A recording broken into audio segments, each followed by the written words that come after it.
So hello guys, welcome back to my channel.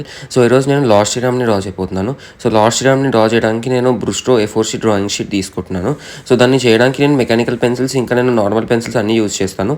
Blending ఇంకా shading అంతా చేస్తాను, end వరకు చూడండి. అండ్ నేను దీన్ని చేయడానికి నేను ఏమీ గ్రిట్ మెథడ్ యూజ్ చేయట్లేదు, నార్మల్ ఫ్రీ హ్యాండ్ డ్రాయింగ్ చేస్తాను. So let's get started.